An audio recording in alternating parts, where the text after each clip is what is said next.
అబ్బో ఇక్కడ కేజీ చీరలు కొంటే అర కేజీ చీరలు ఫ్రీ అంట. మంగళ్య షాపింగ్ మాల్ కేజీల్లో సేల్, టన్నుల్లో ఆనందం. Trainee IPS Uday Krishna Reddy case పూటకో మలుపు తిరుగుతోంది.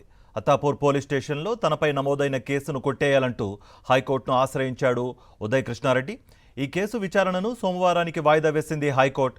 మరోవైపు అత్తాపూర్ పోలీస్ స్టేషన్లో నమోదైన లైంగిక వేధింపుల కేసును ఉమెన్ సేఫ్టీ వింగ్కి బదిలీ చేశారు. దీంతో విచారణలో వేగం పుంజుకోనుంది.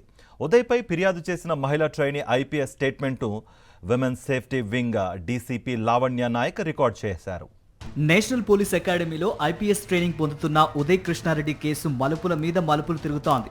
తనను లైంగికంగా వేధించాడంటూ ఉదయ్పై తోటి మహిళా ట్రైనీ ఐపీఎస్ పోలీస్ స్టేషన్లో ఫిర్యాదు చేయడంతో కేసు వెలుగులోకి వచ్చింది. కేసు నమోదైన వెంటనే ఉదయ్ మితిమీరి మద్యం సేవించి హాస్పిటల్ పాలయ్యాడు.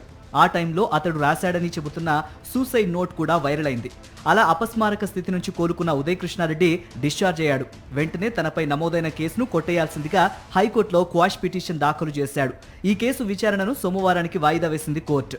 కేసులో ఉదయ్ కృష్ణారెడ్డిపై తదుపరి చర్యలు తీసుకోవద్దంటూ పిటిషనర్ తరపు న్యాయవాదులు హైకోర్టును కోరగా దానికి ధర్మాసనం నిరాకరించినట్టు తెలుస్తోంది. మరోవైపు అత్తాపూర్ పోలీస్ స్టేషన్లో నమోదైన ఈ కేసును ఉమెన్ సేఫ్టీ వింగ్ కి బదిలీ చేశారు. దీంతో మరోసారి మహిళా ట్రైనీ ఐపీఎస్ స్టేట్మెంట్ ను రికార్డ్ చేశారు. ఉదయ్ కృష్ణారెడ్డి కూడా హాస్పిటల్ నుంచి డిశ్చార్జ్ అవ్వడంతో అతడి వాంగ్మూలం కూడా తీసుకునే అవకాశం ఉంది.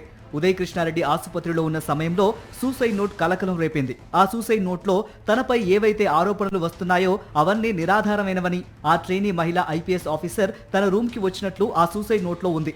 తన వద్ద ఆధారాలు కూడా ఉన్నట్టు ఆ లేఖలో పేర్కొన్నారు ఉదయ్.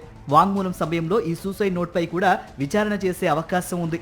మరిన్ని అప్డేట్స్ కోసం ఛానల్ ను సబ్స్క్రైబ్ చేయండి. నోటిఫికేషన్స్ కోసం బెల్ ఐకాన్ పై క్లిక్ చేయండి.